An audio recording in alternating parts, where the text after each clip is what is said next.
Hello, Ponderers. This is Gilvan, and welcome to Ponderings. Welcome po sa isa na namang episode ng Personality Development for Work. This is episode number 2. Yan. So, first of all, I hope you're doing fine, sa work, And kape po tayo. I'm sipping coffee here sa aking table. Today we have an exciting topic, This is the three ego states and cross transactions. Yan. So, let's learn about this because this will really be useful sa ating personality development for work. Yan. Magsisimula muna ako sa isang example, no? For example, sa isang trabaho, meron tayong sabihin nating cafeteria or involved to sa food, no? Let's say si Ana ay na-assign na tulungan tong si Rick na isang new employee.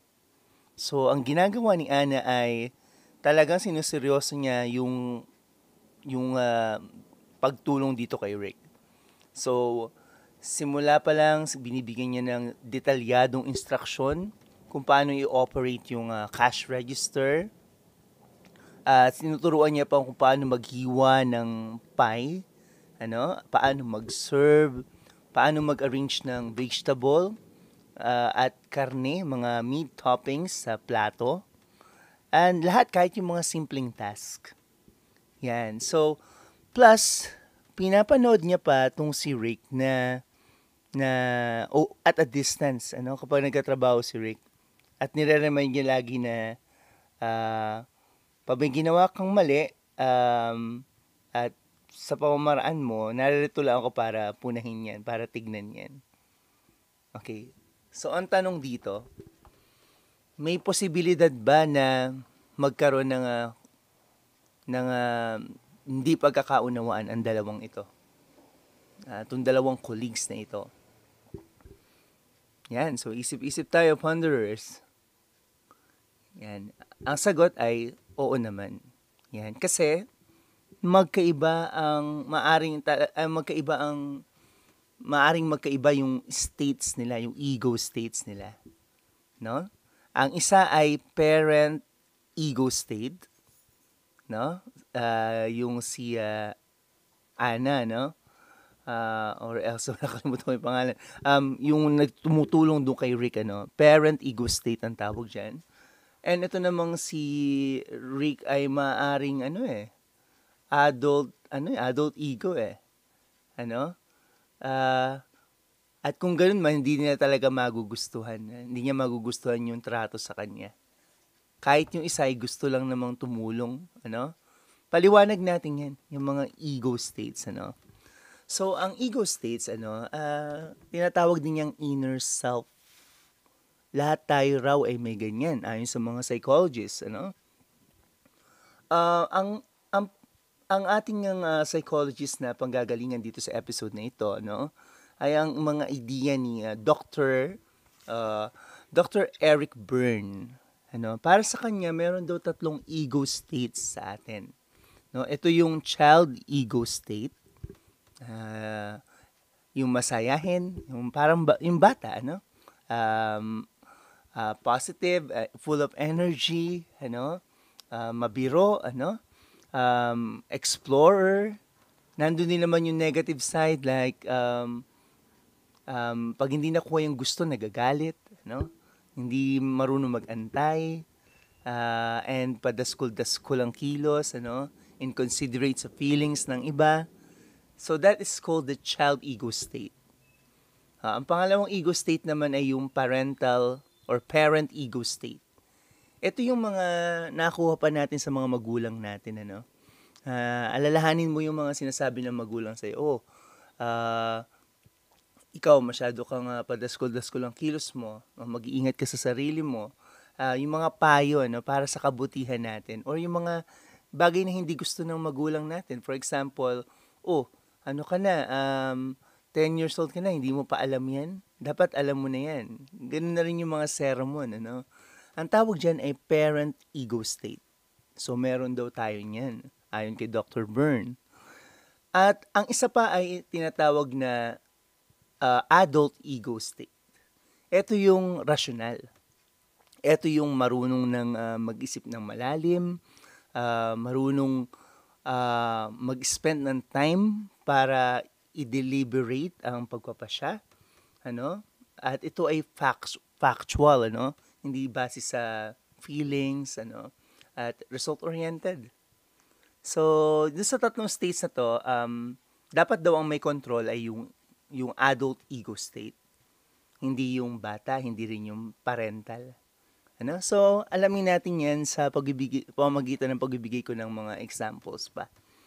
Ano? Alright, so, halimbawa, isa pang example, ano, or balikan natin yung unang example, ano, si Rick saka si Ana, ano, Ana. So, si Ana, maaring tignan ni Rick na masyadong bossy. Ano, kung si Rick ay nanggagaling sa ano, kasi si Ana ay parang parent no? Ganito gagawin mo, panonoorin kita. Naka-parental ego state si Ana. So, kung si Rick ay hindi nauunawaan yung ganong kilos, at siya, hindi niya ma-appreciate yun. Ano? Lalo na yung parang masyadong boss ito Ano? Wala ba itong tiwala sa akin? Pag-i-slice na lang ng pie, tuturo pa sa akin. Paglalagay na lang ng karne sa taas, pag-serve, tuturo pa. Nakakainis. So, ang tawag dyan ay cross-transaction. Ano? Kung parental state, ego tong si Ana, at naunawaan ni Rick yung ganong ego, maaring isipin niya, nagkikare lang to sa akin sa trabaho ko. Hindi sila magkakaroon ng conflict. Pero, usually sa trabaho, hindi natin nababasa kung anong ego state nang gagaling yung colleague natin, yung kasamahan natin. Ano? So, kung adult ego state, ang pinairal ni Ana, na may tiwala ako sa'yo bilang adult, na kaya mo to, nagtatrabaho ka at nag-training ka, professional yung ano niya, pagsasalita, and hindi niya talaga kada kilos binabantayan, which, and si Rick ay ganun nga rin, nagpapaka-professional, adult ego state, then hindi sila magkakaroon ng conflict, ng cross-transaction. So, ganun yun. Para sa ating smooth interpersonal relationship, para matawag tayo na maganda ang personality natin, dapat nababasa natin yung ego state ng ating kaharap. Magbigay pa tayo ng isang example. For example, ang sabi kay Raymond, Raymond. Ang sabi ng kanyang supervisor na si sabihin natin si Mark, ito na naman tayo sa mga pangalan, tapos makakalimutan ko na naman. Okay, sabi ni Mark ay, Raymond, kailan mo ba bibigay yung tapos ka na ba dun sa cost estimates ng mga billing contract? Yan. Kailangan na kasi. Yan. So, ang sagot ni Raymond ay, bakit mo ba ako pinag-iinitan? Ba't ako lagi nakikita mo? Nakakainis ka na Ayan. So, nagkaroon ng conflict.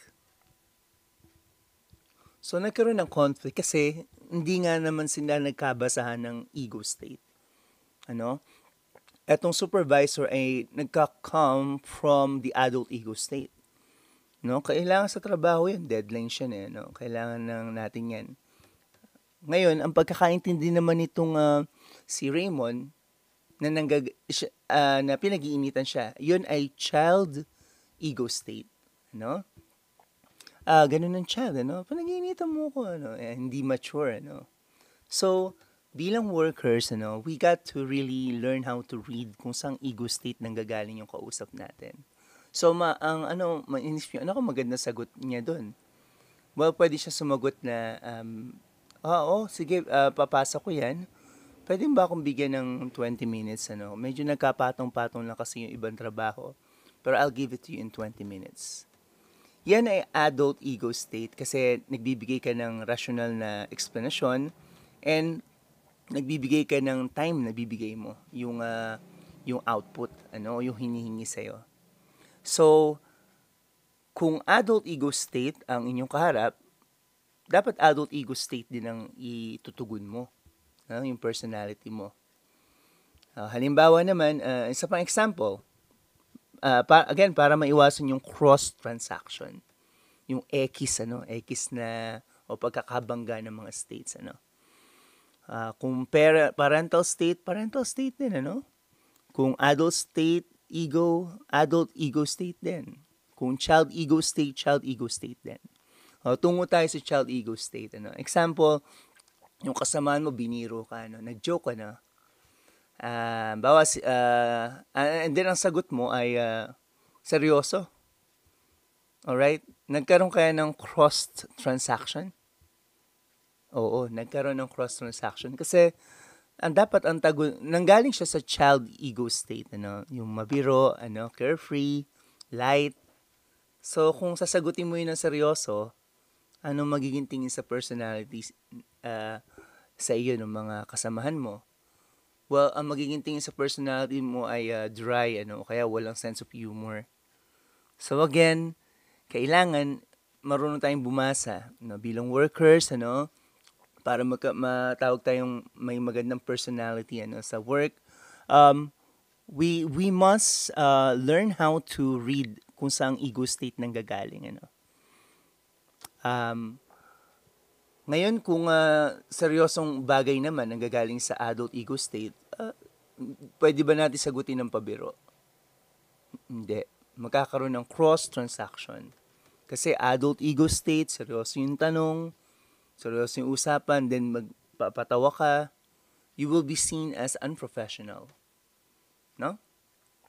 Kadalasan sa work, hindi talaga aware sa mga ego states, no? Minsan magtataka yung isa, ba't di ako maunawaan, ano? Gusto ko lang naman magpasaya.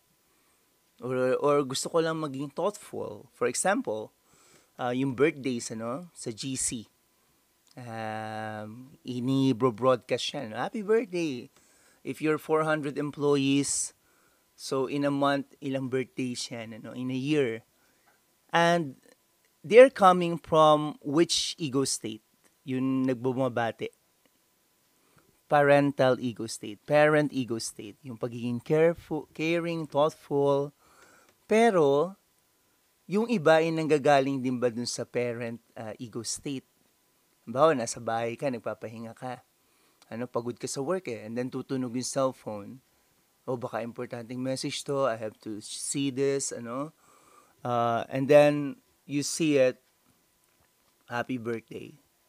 So, talaga namang, may inis kung adult ego state, yung nakabasa kasi very unprofessional, kasi this GC is for work and then birthday yung lumalabas, or nag-send sa'yo ng important message, adult ego state, and then ang sagot mo joke, or biro.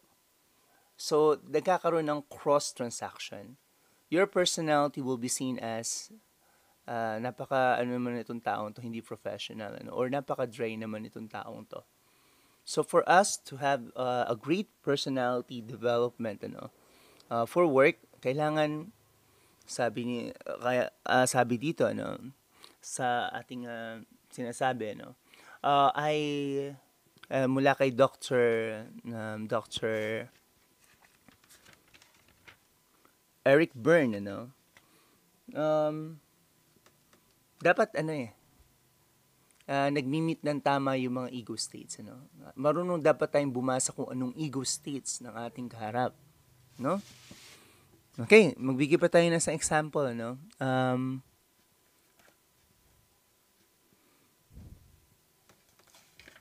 okay,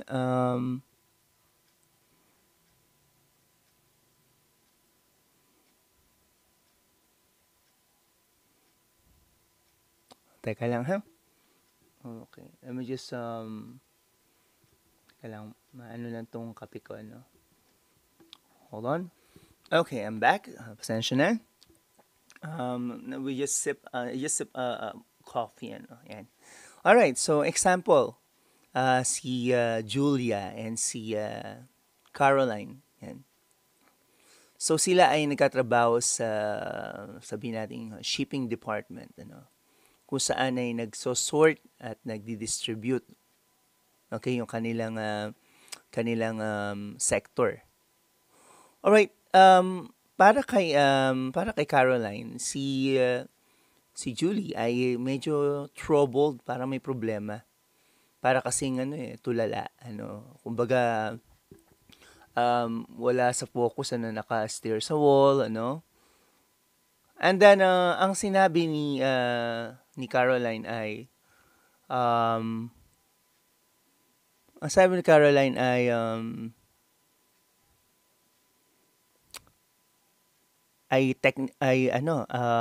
i-remind siya sa kanyang trabaho, no? O yan, baka magalit ang boss natin kasi we're expected na ganito, very very very what do you call this, very business oriented. Yan. Sa tingin nyo, maaari kayong magkaroon ng cross transaction dito sa kanilang pag-uusap? Yes or no? Isip, mga ponderers. Yes, maaari, saan kaya nanggagaling si Julie na ego state, yung tulala, yan ba ay adult ego state? Yan ba ay parental ego state? Yan ba ay child ego state? Okay, sa child ego state, minsan ang bata hindi alam yung gagawin, Yan. So, anong magandang tugon kaya dito? Kasi ang ginawang tugon ni Caroline, yung adult ego state, yung business-like, So, para sa akin, ang iniisip ko dito, maaring ang tugon dapat dito ay pwede nating biruin, na child ego state din, no? Na, uy, tulala ka na naman dyan, sino naman yung namimiss mo? Para medyo light lang, And then, pag nag-open up na siya, mag-shift tayo ng ibang state. Halimbawa, nag-open up siya, and then nag-air siya ng kanyang problema, maaari na tayong mag-parental ego state, kasi nag-open up na siya.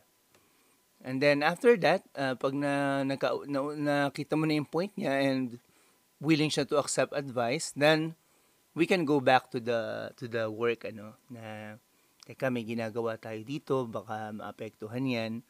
And then you can shift back again to parental ego state. I'll be helping you, because I'm a friend. I think that would work, kaysa mali yung ating ego state na ihaharap agad sa isang tao. Yung hindi tayo sensitive kung ano yung ego state na umiiral sa kanya. No? So yan, ponderers, ang tatlong ego state, child ego state, parental ego state, and of course yung adult ego state. So, dapat ang may control lagi ay yung adult ego state, kasi yun yung rational. Pero, ginagamit natin yung tatlong ego state na yan. Depende sa sitwasyon dito sa ating trabaho. No? So, I hope may natutunan kayong bago dito sa episode na ito. For episode number 3, i-plug na rin natin ang ating episode number 3. For episode number 3 is improving your self-esteem. Paano natin ma-improve yung tiwala natin sa sarili, Yung believe natin sa sarili na without offending others naman, sa workplace. Yan, so abangan niyo yan. And again, muli, salamat sa inyong pakikinig dito sa podcast about developing personality for work dito sa Ponderings. Yeah, until next time, see you here again dito sa ating channel, Ponderings with Teacher Van. Thank you. Oo nga pala, don't forget to like and subscribe, para pagpatuloy natin ang ating ginagawang pag-iisip at pag-aaral at pag-share ng mga information dito. Yun lang. God bless everyone.